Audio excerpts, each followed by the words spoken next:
Добро вечер во емисијата 360 степени на Алсат. Еве ги темите за ова издание. Иницијатива од Брисел за помирување и диалог на раскараните партии во Македонија. Да се позову лидери свих парламентарних странака у куќу Жана Монеа, тоа е близу Париза. Еден празник, две прослави на ВМРО. Ако мислеа дека со фабрикувани избори и организиран изборен инженеринг ќе не поразат, им порачувам дека притиснале на копче, кое само не активира, да нашиот организам почне да работи со 120% капацитет. Значи, за помалку од 1% се обжалени, да кажам, збирачките места во кои што наводно имало нерегуларности, што значи дека за повеќе од 99% воопшто партијата институционално ги нема обжален. Битката на Зијадин Села од Алијанса за албанците и Рамис Мерко од ДУИ ги надминува границите на Струга. Можно е да одреди и дали некој ќе стане од фотелјата во владата. Не е предвидливо, ова ќе биде фајтерска борба. И собствениците на викендичките и туристите беа вџашени кога ја затекнаа градбата која речиси преку ноќ се вивна и го награди брегот на Лагадин. Значи, така се направени законите да секој на некој начин си има оправдување. Новиот градоначалник на Охрид од редовите на СДСМ нема став што ќе прави. Му требало време. И вечерашно издание ќе го заокружиме со нова саботажа. Ве поканувам да не гледате.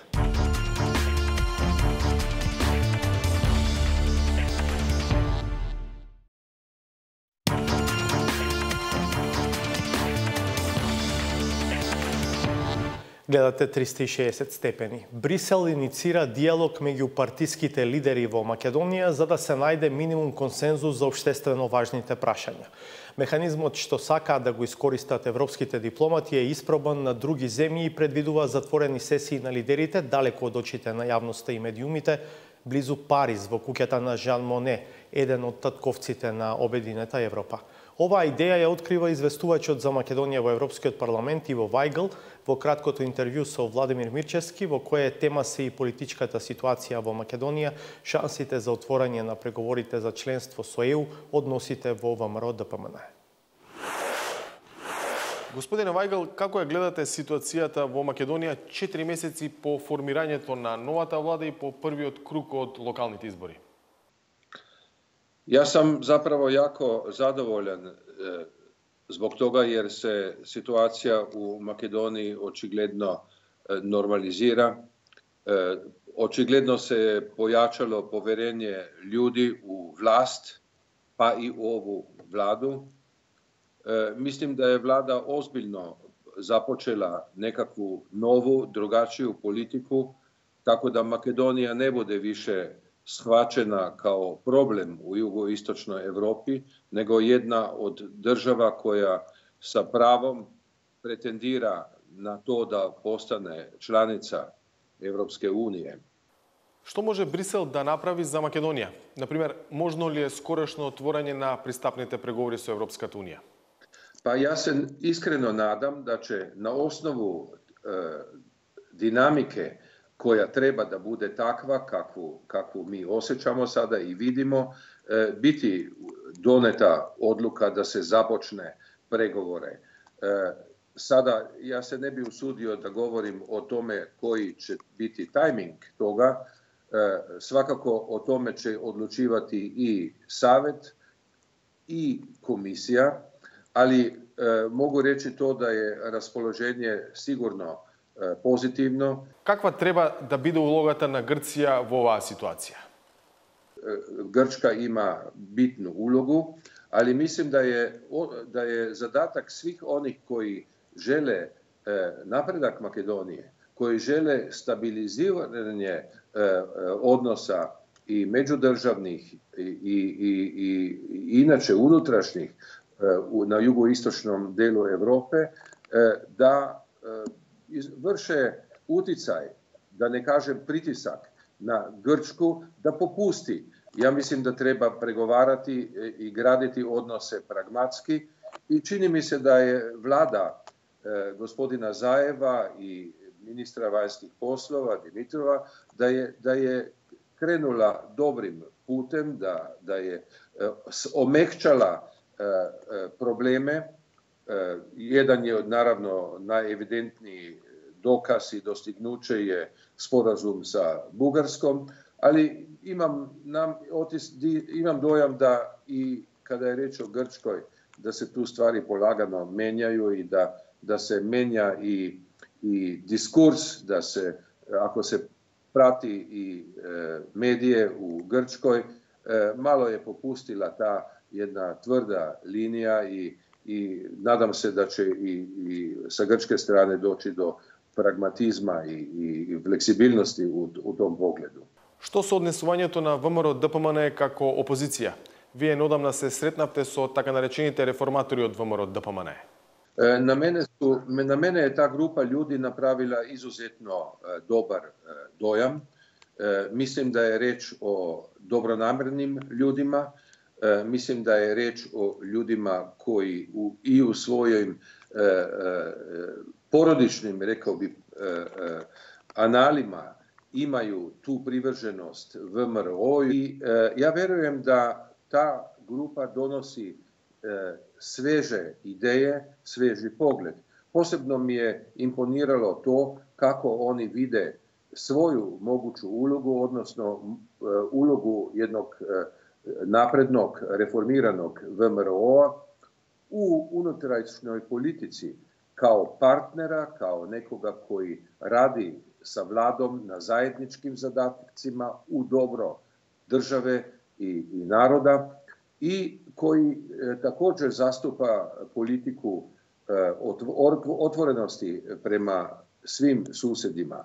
Tako da to što su meni rekli ti, vi ih nazivate reformatori, meni je zvučalo ohrabrujuće i ja se zaista nadam da to neće voditi u nove podjele, kako unutar VMRO-a, tako i unutar makedonskog društva. Mislim da su njihove ideje takve da ih može stranka u cjelini prihvatiti i da ih može i rukovodstvo VMRO-a, ako želi dobro sebi, svom narodu, prihvatiti i upustiti se u jedan strpljiv i kreativan dijalog. Запознати ли сте со иницијатива на меѓународната заедница за своевидно медијаторство за директни контакти средби меѓу власта и опозицијата, дури и надвор од територијата на Македонија?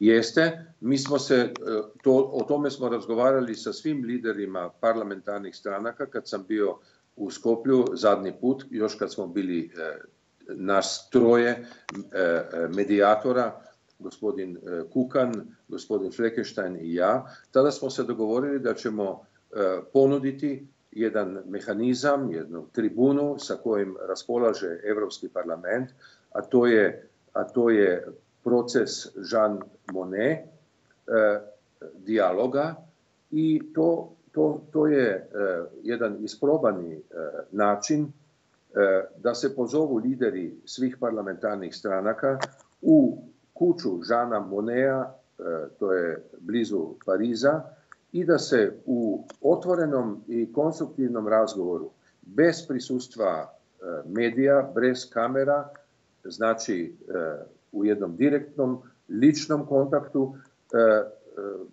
nastoji naći zajednički jezik, ne rješenje se donosi u parlamentu, nego zajednički jezik, zajednički što moguće približen pristup određenim unapred određenim temama. Tako da sada ja imam nameru uskoro doći u Skopje da se definitivno dogovorimo i o tome koje bi te teme u početku bile, a trebali bi taj postupak započeti negde ili do kraja godine ili početkom januara. Благодарам. Hvala vama, doviđenja. Партијата ВМРО ДПМН е во деликатна фаза од дејствувањето. Тоа го покажуваат и двете денешни одделни прослави на Денот на македонската револуционерна борба. Една на актуелното раководство во Штип и друга на штабот за реформи во Скопје. По неколкудневниот молк по поразот на 15 октомври, Никола Груевски отпочна серија јавни настапи во кои се чини дека креира атмосфера за останување на лидерското место. По дводневниот целосен молк по првиот круг од локалните избори, ВМРО ДПМН од средата се обидува да и се врати на вообичаената рутина, на по неколку соопштенија и пресконференции дневно. Ресипничката влада на СДС и Зоран Заев само 2 дена по избори ја задолжи Република Македонија за нови 40 милиони евра. Пратеничката група на ВМРО ДПМН ќе поднесе до Парламентот на Република Македонија предлог за организирање референдум на кој граѓаните на Република Македонија ќе се изјаснат за договорот за пријателство и добрососедство со Република Бугарија. Пратениците од ВМРО ДПМН до собранието да достават иницијатива за опфаќање со амнестија на лицата вклучени во немилите настани пред и во Парламентот на Република Македонија на 27 април 2017 година. Темата за изборниот пораз и за одговорноста на лидерот Никола Груевски се остава на страна. Лидерот на ВМРО ДПМН изјави дека ја прифаќа одговорноста за исходот од локалните избори. Може ли да се очекува смена на председателската функција на ВМРО ДПМН? Секој нормален и секој паметен човек, кога е на позиција председател на една сериозна политичка партија, би изјавил така. Дали тој ќе го направи она што вие го зборувате или не, значи па ќе ви кажам уште еднаш, ќе покажат конечните и обсежните анализи после завршувањето на изборите. Но атмосферата што се креира од средата е дека причината за ваквиот исход од локалните избори не е кај раководството на ВМРО ДПМН. Лидерот Никола Груевски во повеќе јавни настапи деновиве ја повтори тезата за изборен инженеринг. Таа беше дел од неговиот говор и на денешната прослава на денот на македонската револуционерна борба во Штип. Ако мислеа дека со фабрикувани избори и организиран изборен инженеринг ќе не поразат, ќе не срозат и ќе го поразат духот на македонците, им порачувам дека притиснале на копче кое само не активира, да нашиот организам почне да работи со 120% капацитет. Груевски призна дека ВМРО ДПМН ја очекува тешка битка, но не за власт, на индивидуалци или лидери, ниту негова лична битка, туку за Македонија. Тие нема да застанат тука. Ке има пеколни удари. Ке има и жртви и саможртви. Ама ќе издржиме. Ќе издржиме и ќе победиме. Вогот е голем. Затоа да ги збиеме редовите. Рамо до рамо, срце до срце, рака за рака. Обединети и единствени ништо не ни можат. Реформаторите кои бараат промена на раководството на партијата не се согласуваат со овие тврдења на Груевски. Костадин Богданов, кој е син на Стојан Богданов, министер за здравство во владата на Љупчо Ѓоргиевски, вели дека ниеден меѓународен и домашен фактор не ги оценил изборите за нефер и недемократски, освен раководството на ВМРО ДПМН. Интересно што да кажам, нашата партија поднесе околу нешто помалку 30 тужби до Уставниот суд, имајќи го во предвид бројот на избирачки места на ниво на Република Македонија, кој е околу 3500, значи за помалку од 1% се обжалени, да кажам, избирачките места во кои што наводно имало нерегуларности, што значи дека за повеќе од 99% воопшто партијата институционално ги нема обжалено. Немањето наводно на докази за тие 99%, за да се поднесе институционална битка да се води, сметам дека е тврдење без основ, од причина што невозможно е доколку овие избори биле африкански избори, да не можат да се соберат докази, особено во денешно време на технологија и комуникација каква што постои. Најавата на Груевски за враќање кон традиционалниот идентитет на партијата, Богданов го смета за застранување од идеалите на ВМРО ДПМН и трансформирање на партијата во крајно десничарска, со што повеќе би изгубила, отколку што би добила. Јас лично сметам дека таквото одење во лево, на некој начин, односно граѓанска опција, не и нанесе штета на партијата, туку напротив, мислам дека и донесе во тој предизборен период гласови, односно доколку не беа тие пораки испратени, можеби ќе имавме и под 300.000 гласови на овие избори. Но она што повеќе загрижува е пораката дека нашата партија во иднина уште пожестоко ќе се врати на десничарскиот пат, односно ќе оди кон некој ултрадесничарски пат, можеби нешто слично како Златна Зора во Грција или во некои други земји, каде што помали партии, многу помалку сериозни партии имаат таа агенда. Мислам дека на нашата партија во овој момент таква ултрадесничарска политика која што е најавена за наредниот период најмалку ја одговара. Анализата на бројките од првиот круг покажува дека кусокот од 121.000 гласови, споредено со минатогодишните избори, е рамномерно распределен во целата држава. Ако за репер се земат 6 изборни единици од парламентарните избори, ВМРО ДПМН е изгубила од 18 до 23.000 гласови во секоја од нив, со исклучок на шестката, каде кусокот е околу 10.000 гласови, што исто така е пропорционално со оглед дека тој регион е со доминантно албанско население. Наред е уште една пауза, а по неа продолжуваме со изборни теми. Битката на Зијадин села од Алијанса за албанците и Рамис Мерко Дуи ги надминува границите на Струга. Не е предвидливо, ова ќе биде фајтерска борба. Битка за ромските гласови во Штип пред вториот изборен круг. Идат само дават пари на луѓето по 300 динара да гласат, а после 4 години што ќе правиме ние? Без работа. Ништо. Во надпреварот за секој глас во Газибаба буквално се спие по партиските штабови.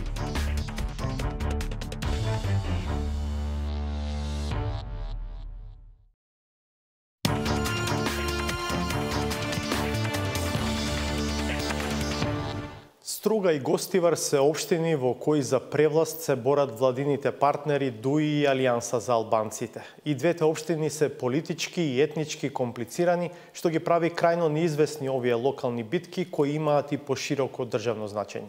Зоран Јовановски за калкулациите во пресрет на гласањето в недела.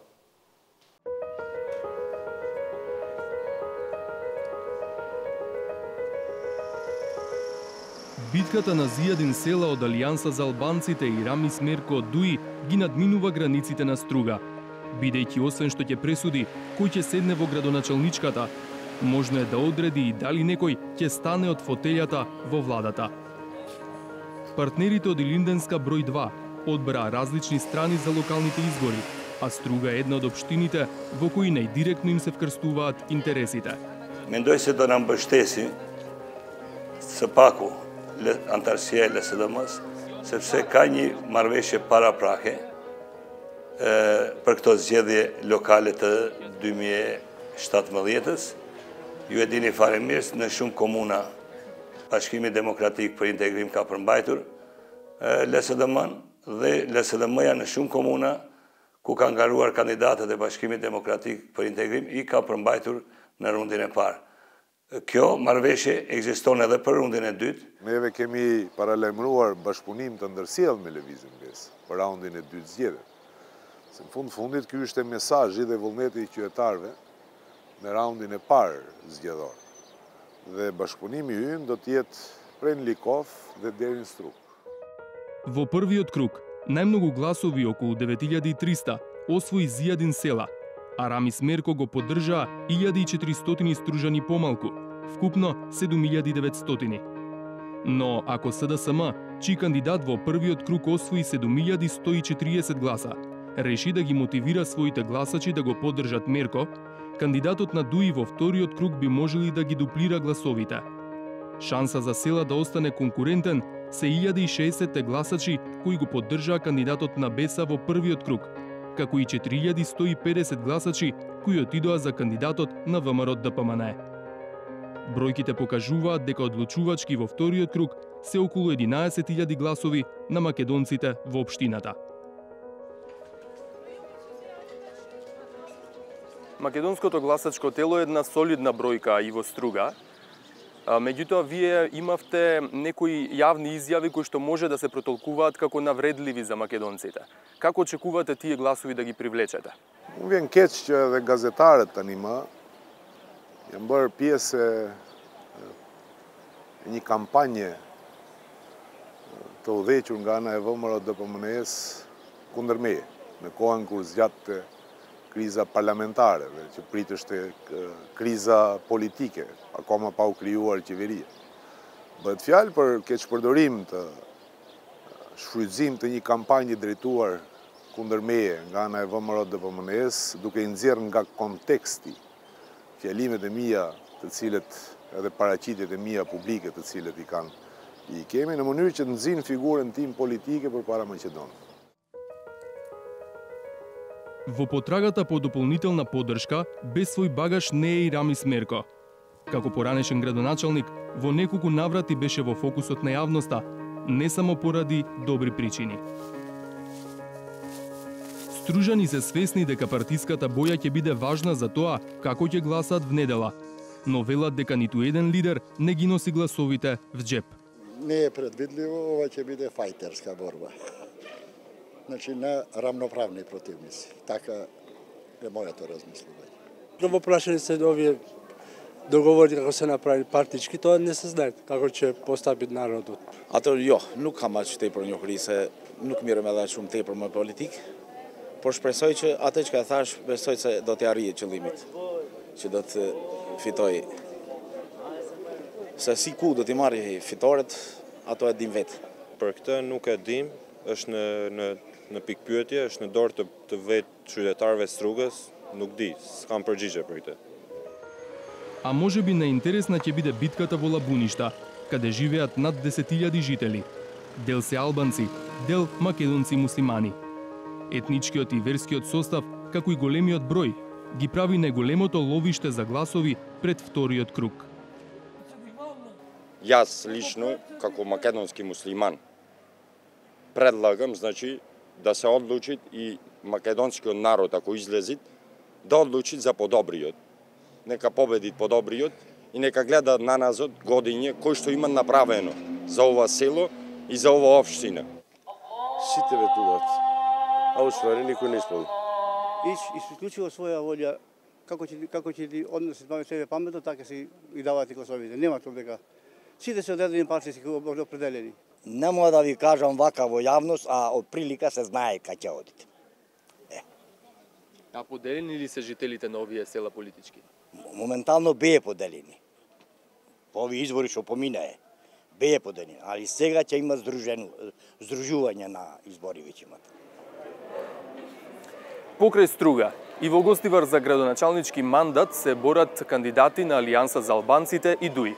Еве какви се таму политичките калкулации и која партија чии гласови очекува во вториот круг од локалните избори. Кандидатот на ДУИ, Невзат Бејта, во првиот круг освои 12.100 гласа. Во нив се вклучени и дел од гласовите на СДСМ, кои не предложија кандидат за градоначалник. Кандидатот на Алијанса на албанците Арбен Таравари доби 11.600 гласа, што е само 500 помалку од Бејта, но е 5.000 над партиската листа на Алијансата.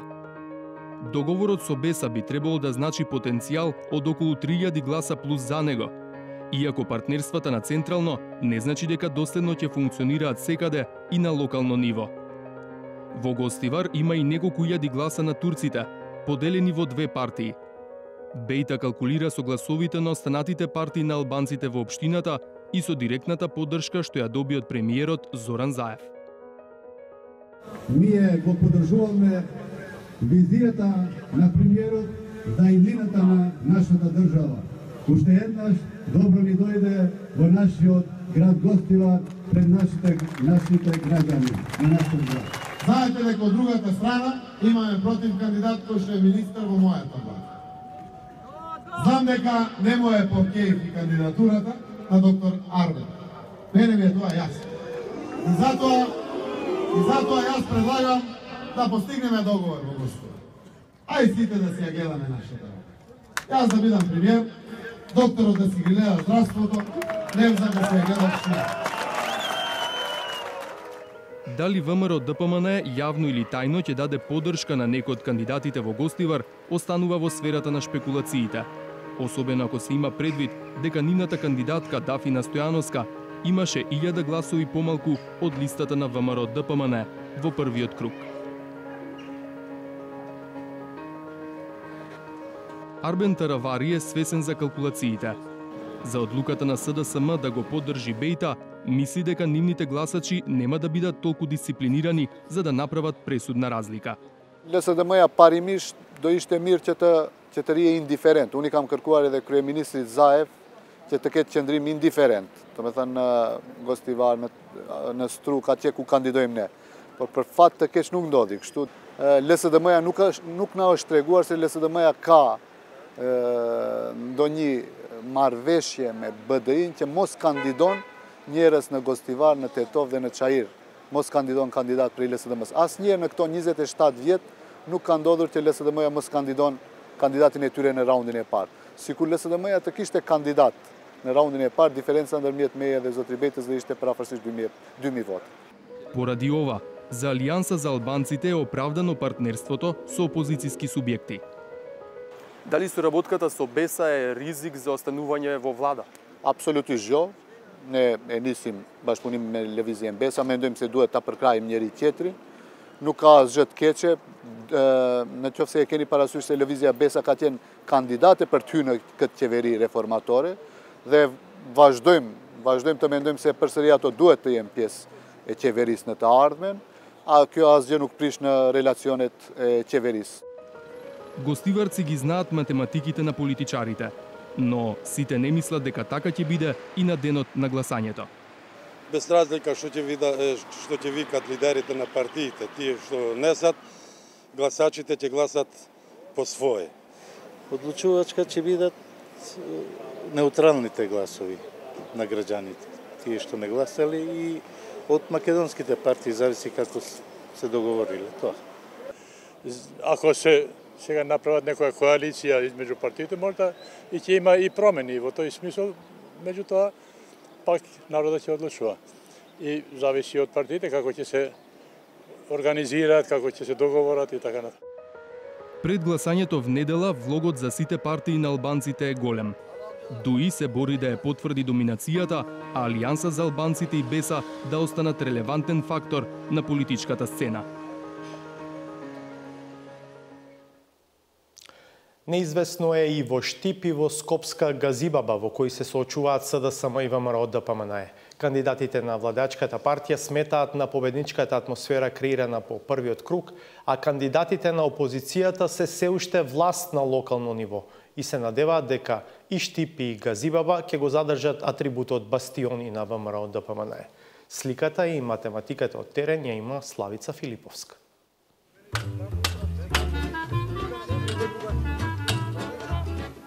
Ромското мало во Штип не собра доволно гласови во првиот круг за нивен представник да седне во Општинскиот совет. Но човекот кој беше начело на независната листа, Раман Демиров, е звезда во населбата и по изборите. Само за Раман Демиров!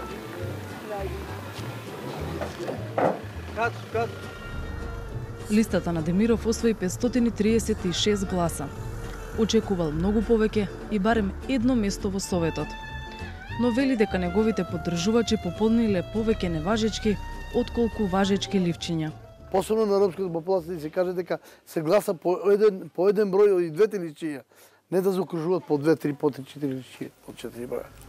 500-тините гласови што ги доби Демиров можат да бидат клучни за тоа кој ќе биде градоначалник во Штип.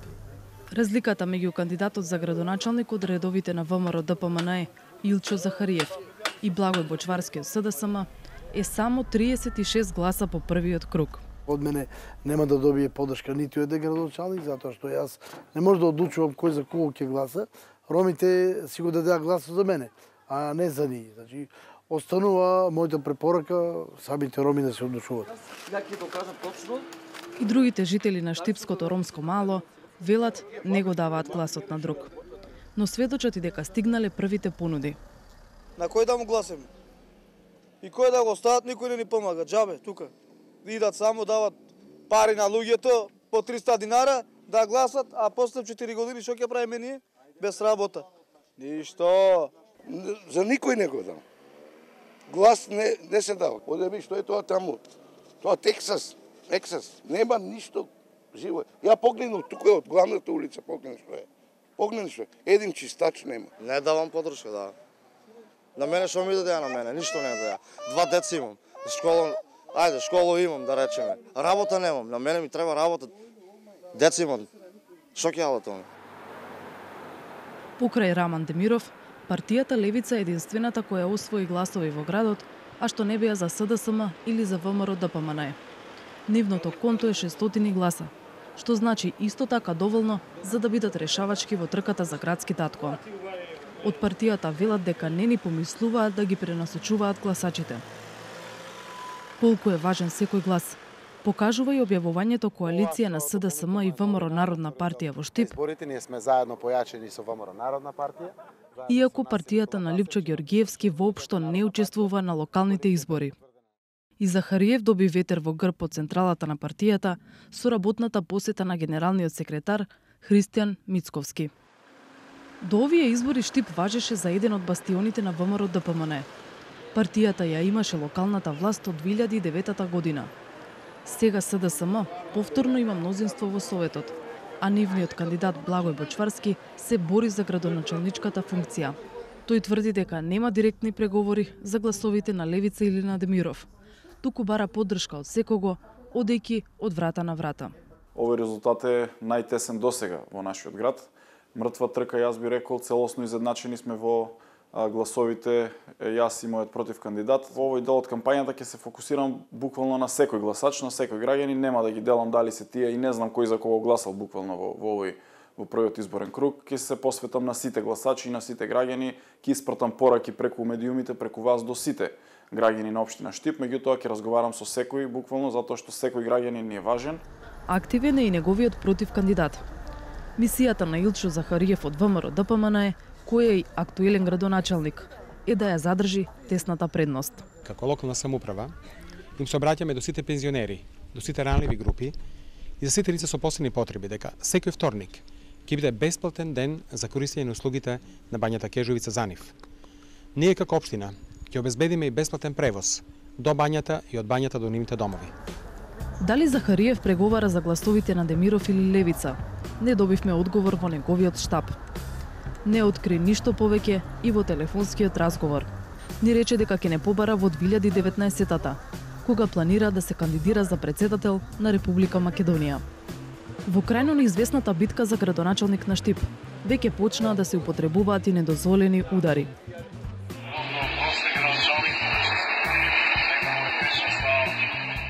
Поддржувач на СДСМ го погреба Илчо Захариев, како што покажува видео објавено на социјалните мрежи. Кандидатот на ВМРО ДПМН пак е фотографиран како дели лекови од врата на врата. За сега нема информации дека ваквото поведение е санкционирано. Штип не е единственото место каде ќе се води безпоштедна битка до последната минута меѓу ВМРО ДПМН и СДСМ. Скопската населба Газибаба никогаш немала градоначалник од редовите на социјалдемократите откако има локални избори во независна Македонија. По неочекуваното водство по првиот круг, поддржувачите на кандидатот на СДСМ Борис Георгиевски буквално спијат во централниот штаб за да не ја пропуштат историската шанса во вториот круг.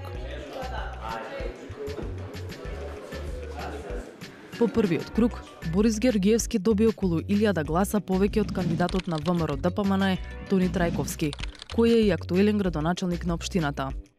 Но нема да биде едноставно да ја задржи предноста. Во првиот круг, 816 гласа отидоа кај кандидатот за градоначалник на Левица Зоран Трпчевски. Во зависност од тоа каде ќе одат тие гласови во вториот круг, предноста на Георгиевски може да се зголеми, но и да се стопи. Но уште поголема неизвестност внесуваат резултатите од гласањето за Општинскиот совет. Таму победи ВМРО ДПМН, и тоа доволно за да има мнозинство во советот. Значајно е што советничката листа на партијата освои близу 17.000 гласа, што е околу 500 гласови повеќе од кандидатот за градоначалник. Тоа значи дека Тони Трајковски има реална основа да го подобри резултатот во вториот круг.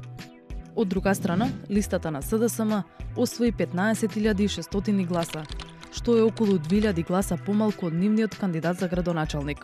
Според резултатите по избирачки места, предноста на Георгиевски во првиот круг се должи на гласовите од два субјекти кои кандидираа листи, но не и градоначалници во Газибаба. Едниот е заедничката листа на ДУИ, БЕСА и Алијансата за албанците, кои добија 1712 гласа, и листата на ПДП, за која се определија 533 гласачи.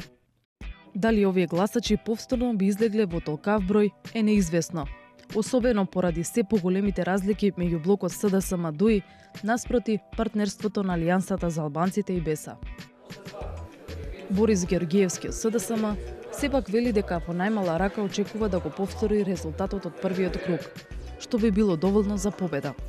Единствените коалициски гласови кои ги очекува се оние договорени од партискиот врв, што во случај означава субјектите околу СДСМ и ДУИ. Немавме со никого ниту на терен, ниту освен она што се договараше на централно ниво.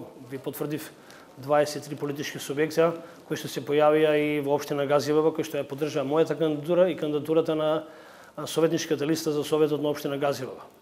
Во моментот ние работиме на терен и очекуваме дека и делот на гласачите кои што биле за советничките листи или гласале за опонентот во вториот круг ќе препознаат нашите проекти од витално значење на граѓаните и ќе го дадат својот глас. Многу е мала и разликата, а истовремено многу е мал цензусот за да можеме ова наше историско победување во општина Газибаба, токму во бастионот на ВМРО, да покажеме дека и тука е ранлив и дека и тука истовремено не завршил многу ветени, а не реализирани објекти и проекти. Додека Георгиевски очекува поддршка од дел од партиите на албанците во општината, не сакаше тоа да го каже и за гласовите од левица. А што очекуваат од ВМРО ДПМН? Тони Трајковски, кој немаше интерес да одговори каде гледа дополнителен резервоар за евентуална победа, на терен е активен. Во населбата Железара, во следниот период планираме да продолжиме со реализација на инфраструктурните проекти. Во делот на доизградба на пешачките патеки во целата населба, комплетна реконструкција на улиците Гемиџиска, Зеничка и Тајмишка. Известно е дека ниту СДСМ, ниту ВМРО ДПМН не треба да се надеваат на контингенти од 816 гласови за левица. Гласовите на симпатизерите или на оние граѓани кои што гласаа за левица и тоа како ќе бидат пресудни во вториот круг на гласање, со оглед на тоа дека останаа само двајца кандидати од двете најсилни, најголеми коалиции. Меѓутоа, ставот на партијата Левица, исто и мојот личен став, е дека би било многу навредливо да некој им сугерира на гласачите како да гласаат. Затоа ние оставаме на нивна слободна волја, дали воопшто ќе излезат на гласање и ако излезат, за кого ќе го дадат својот глас. 360 степени ги праша четирите партии на албанците кои освоија гласови во Газибаба. Дали во вториот круг ќе го поддржат кандидатот на СДСМ Борис Георгиевски, што де факто го направија во првиот круг. Од ДУИ, од Алијансата за албанците и од ПДП ни одговорија да. Само од БЕСА ни одговорија дека не одлучиле. Газибаба и Штип не се единствените општини во кои СДСМ и ВМРО ДПМН ќе се борат за секој глас. Но Газибаба и Штип сепак имаат посебна важност. За ВМРО ДПМН тие се меѓу последните градски општини кои можат да се освојат, а имаат значителен буџет и население. За СДСМ по 11 години во опозиција. Тоа е шанса за апсолутен триумф, преку победа во бастионите на политичкиот противник.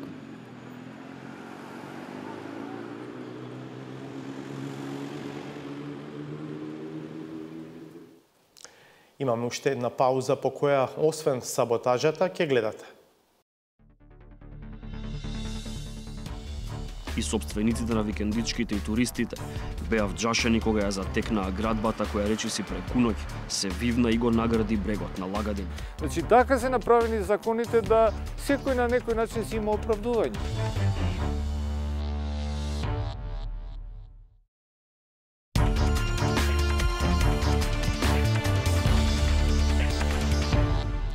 И понатаму ја следите емисијата 360 степени.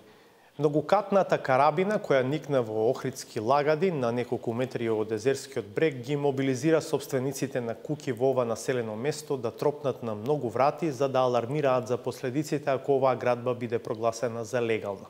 Заклучокот до кој дошле е дека бројните законски измени во изминатите години креирале правен лавиринт во кој секој може да ја префрла одговорноста кај некој друг. Никола Здравковиќ.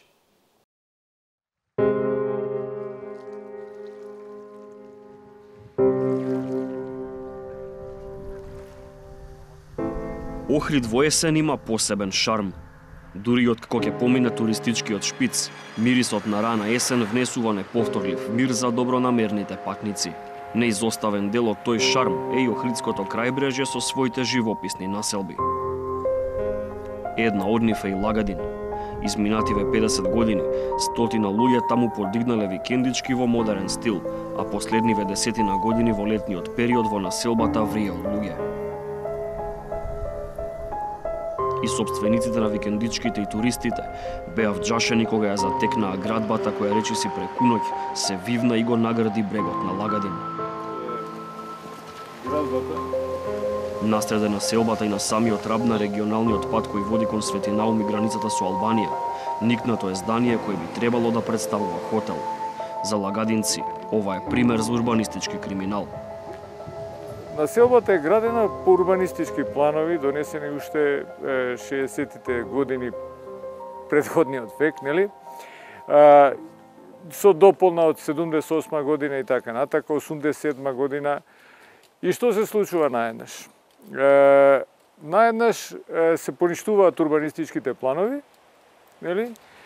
И се донесува еден општ акт за село Лагадин, за да може да се градат објекти од ваков тип. Значи, хотели, комерцијални објекти, апартмани и така натака, за профит, предпоставувам, на луѓе кои замислуваат дека на ваков начин ќе можат да профитираат и нивните поддржувачи за тој профит. Според Котевски, општиот акт е целосно спротивен на уставот и отвора проблеми поголеми од планираниот хотел. Општиот акт кажува дека, бидејќи сега сме село, нели, може да се гради без градежна парцела, значи без маркица, пошто сме село. Значи, општиот акт уредува како да се гради тамо каде што нема урбанистички план. И де факто нема. Сега, во моментов, поништен урбанистичкиот план. Меѓутоа, законот кажува дека со поништувањето на урбанистичкиот план треба да се донесе нов урбанистички план, а не општ акт. Или пак документ по иста постапка, со јавна расправа, со запознавање на населението, што се планира во област. Урбанистичките планови беа овдека со, реков, објекти за фамилиарно домување.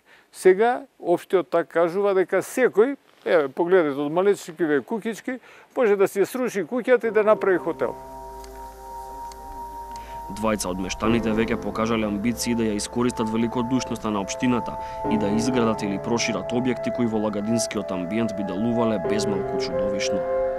Со прогласувањето на Лагадин за село, останатите мештани ја изгубиле можноста воопшто да се побунат против нелогичниот општ акт, но и против градежната експанзија.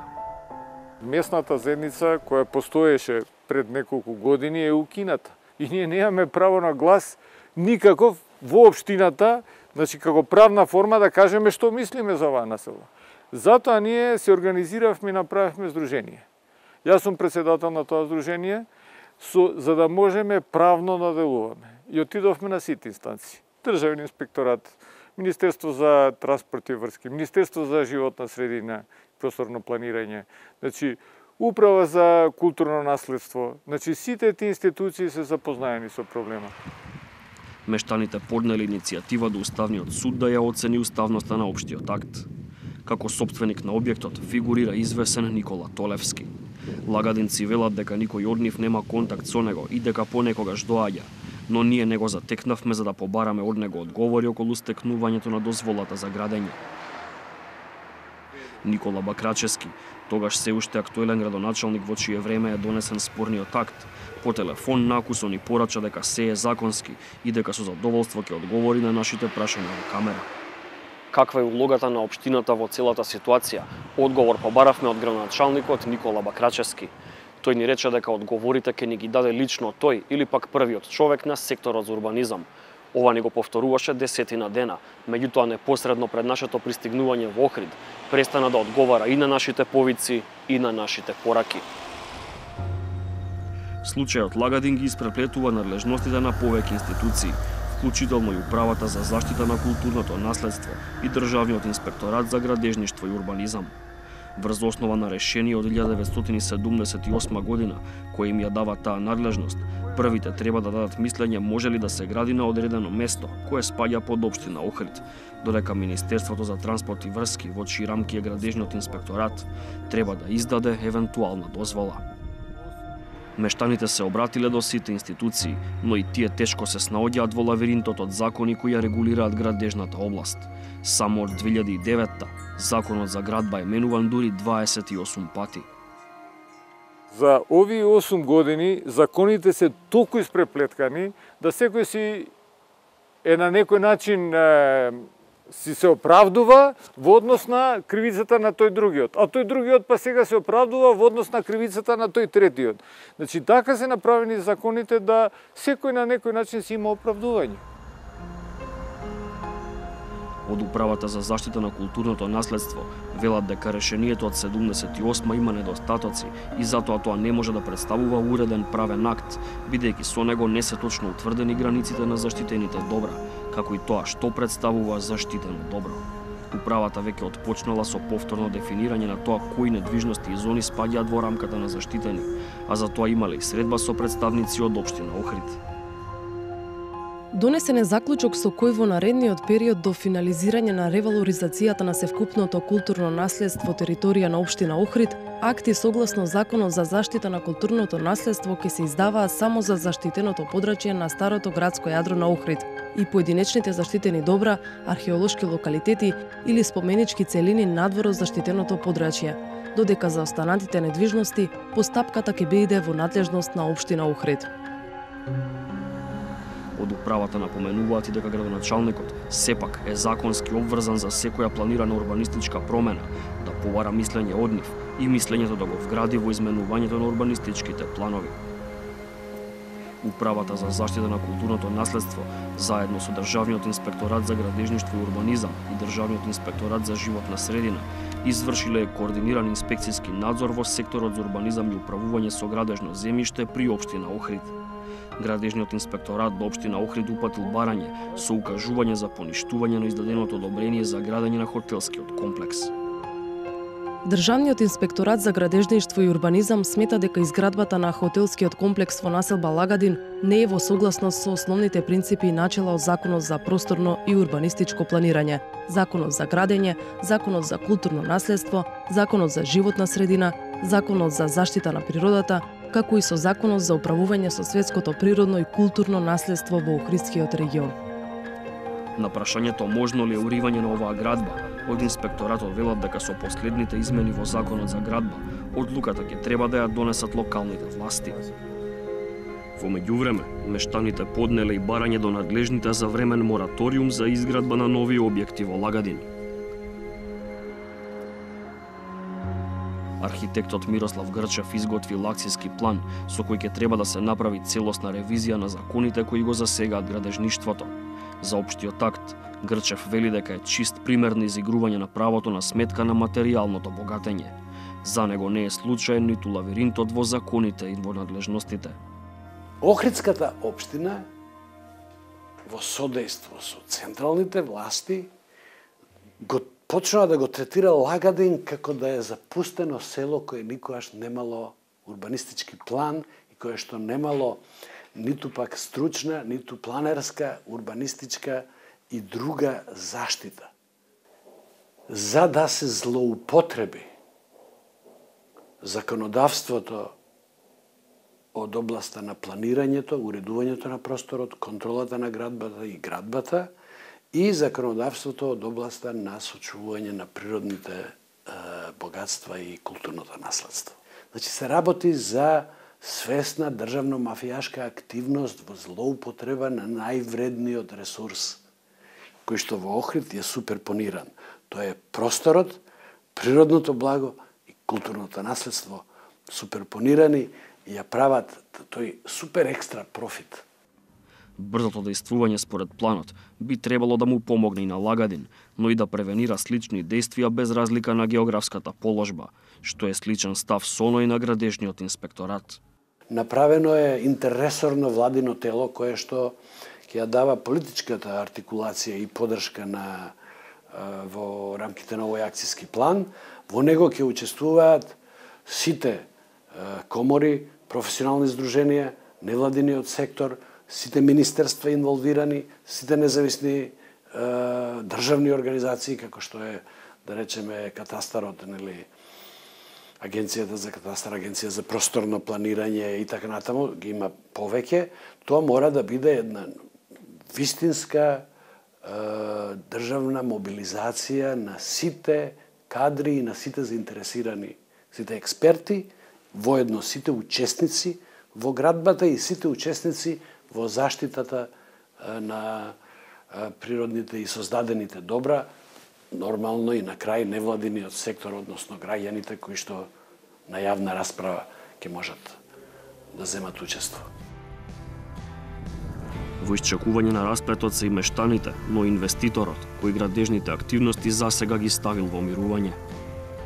Битката на лагадинци со хаосот во законите будно ја следат многу бизнис големци кои што гледаат свој интерес во експлозивната експанзија на Охридското крајбрежје, не само на Лагадин.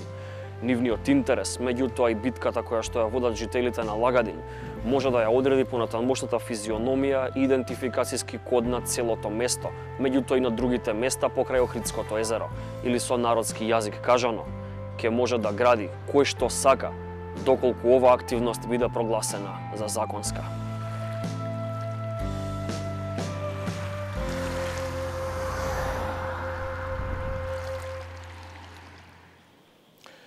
Го прашавме новиот градоначалник на Охрид, Јован Стојановски, што ќе прави со градбата во Лагадин. Ни рече дека за сега нема став. Му требало време. Во 360 степени наред е саботажата на Сречко Поповски.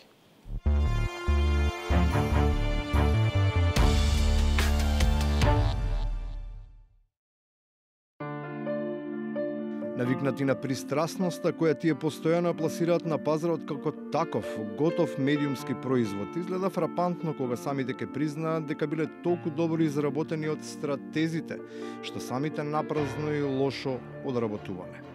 Еве ке тргнам од себе и меѓу првите јавно ке си признам, сгрешив. Не да сгрешив, туку направив целосна утка. Се тоа добива уште поголема специфика и оправдувањето звучи многу поубедливо откако решително и одважно, наместо понатамошен собствен ангажман како зачин на подавалник, се нуди токму готвачот, тој што ги измешал ончињата. Вообичаено сте навикнати да ме гледате во друга атмосфера во која јас ви солам памет. Вечерва е малку различно. Вечерва ексклузивно на програмата на Алфа гостува председателот на ВМРО ДПМН, господинот Никола Груевски.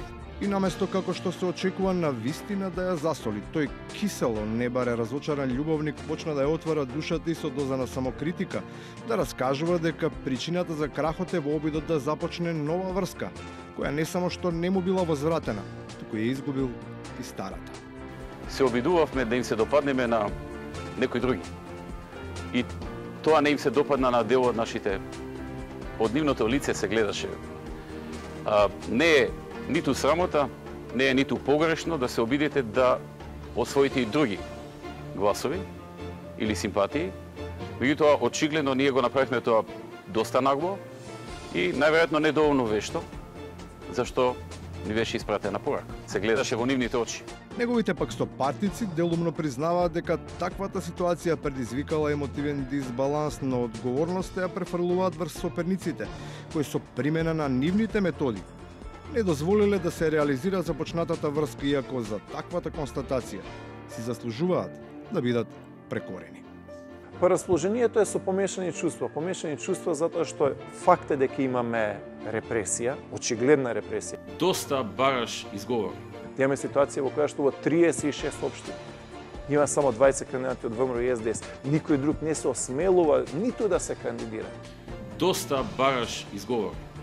А и соперниците се намака. И тие се соочуваат со проблеми од сличен карактер. Од преголема љубов се обидуваат да понудат решение со кое ќе се надминат несогласувањата.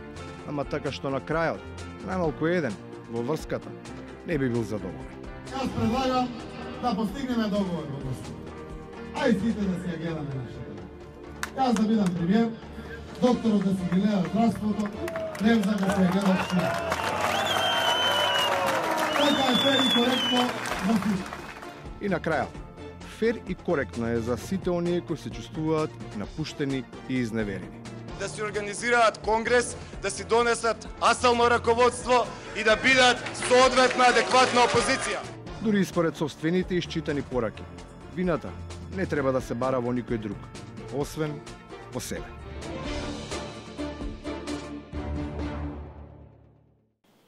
Веќе знаете дека може да не следите и на веб страницата 360stepeni.mk и на Facebook и на Twitter. Благодарам што и вечерва бевте со нас.